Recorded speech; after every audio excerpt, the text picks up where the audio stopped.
तरुण तरुणींना व्यसनाधीन करणाऱ्या रेव पार्ट्या आणि रात्री उशिरापर्यंत चालणारे बार, डान्स बार ज्या पोलीस अधिकाऱ्यांच्या हद्दीत सुरू असतात त्यांच्यावर कठोर कारवाईची तरतूद डान्स बार सुधारणा विधेयकात करण्यात यावी अशी सूचना आमदार संजय केळकर यांनी केली आहे।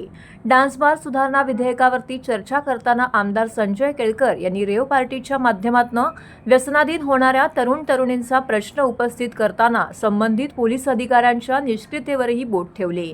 सलग सुट्ट्यांच्या दिवशी रेव पार्ट्या पर्यटन स्थळावरती हॉल भाड्याने घेऊन आयोजित केल्या जातात। जाहिराती देऊन कोड भाषा वापरून तरुणांना आमंत्रित केलं जातं। पार्ट्यांमध्ये अश्लील नृत्याबरोबरच ड्रग्जही उपलब्ध करून दिले जातात। अशा संस्कृतीमुळे देशाची एक मोठी नवीन पिढी उद्ध्वस्त होत आहे। अशा पार्ट्यांचा देखील या विधेयकामध्ये समावेश करण्यात यावा अशी सूचना केळकर यांनी केली आहे।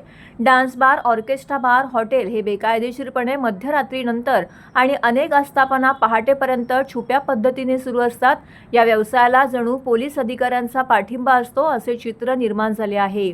बेकायदेशीरपणे सुरू असणारे हे व्यवसाय ज्या पोलीस अधिकाऱ्यांच्या कार्यक्षेत्रामध्ये येतात त्यांच्यावर कठोर कारवाई करण्याची तरतूदही डान्स बार सुधारणा विधेयकामध्ये असावी अशी सूचना केळकर यांनी केली आहे। अध्यक्ष महोदय, मी या विधेयक क्रमांक 53 वर एक दोन सूचना करण्यासाठी उभा आहे। अध्यक्ष महोदय, याच्यामध्ये अश्लील नृत्यावर प्रतिबंध घालणे आपण व्याख्या देखील सांगितली की अश्लील नृत्य याचा अर्थ काय, पण याच्याबरोबरच अध्यक्ष महोदय निर्णय या ठिकाणी जे हॉटेल, उपाहारगृह, मद्यपानची जी आहेत लायसन्स घेतलेली ऑर्केस्ट्राची, तर याच्याबरोबरच काही काळापुरती किंवा काही दिवसांकरता निरनिराळ्या ठिकाणी पर्यटन स्थळावर हॉल घेतले जातात आणि मोठ्या प्रमाणावर त्या ठिकाणी एकत्र केलं जातं। सोशल मीडियामध्ये त्याच्या जाहिराती राजरोसपणे केल्या जातात आणि त्या ठिकाणी अश्लील नृत्याबरोबर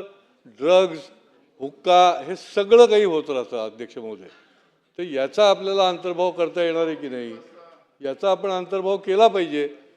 आपल्या गेल्या वर्षामध्ये किती घटना घडल्या आहेत आपण बघितलं की तरुण तरुणींना अशा पद्धतीने बेकायदेशीर पद्धतीने आणि त्यांची ती एक कोड लँग्वेज असते त्याच्यामध्ये ते बरोबर जाणारे बरोबर त्या ठिकाणी जातात। अध्यक्ष महोदय, तर त्याचा देखील याच्यामध्ये अंतर्भाव करायला पाहिजे, कारण ती काही 365 दिवस नसतात, ती 2 दिवस 3 दिवस सॅटर्डे संडे अशा पद्धतीने अशा प्रकारचे या नृत्य चालतात हे या पब जे आहेत ते, तर त्याचा अतिशय कठोरपणे आपल्याला करणं आवश्यक आहे। अध्यक्ष महोदय, आणि दुसरं की याच्यामध्ये ज्याच्या पोलीस स्टेशनमध्ये हे चालतं ज्या ठाणेदाराच्या, त्याच्यावर कुठली ना कुठली कारवाईची देखील या ठिकाणी प्रोव्हिजन असली पाहिजे। अध्यक्ष महोदय, असं लोकांना वाटतं की त्याच्याच आशीर्वादाने चाललेलं आहे, असं लोकांना वाटतं की त्याच्याच आशीर्वादाने हे क्लब चाललेले आहेत, अशा प्रकारचे ऑर्केस्ट्रा बार रात्री मध्यरात्री 2-2, 3-3 वाजेपर्यंत चाललेले आहेत आणि त्याच्यामुळे कडक धोरण देखील याच्यामध्ये आलं पाहिजे आणि त्याच्यावर कारवाई करण्याची व्यवस्था देखील झाली पाहिजे। एवढ्याच माझ्या या संबंधामध्ये 2 सूचना।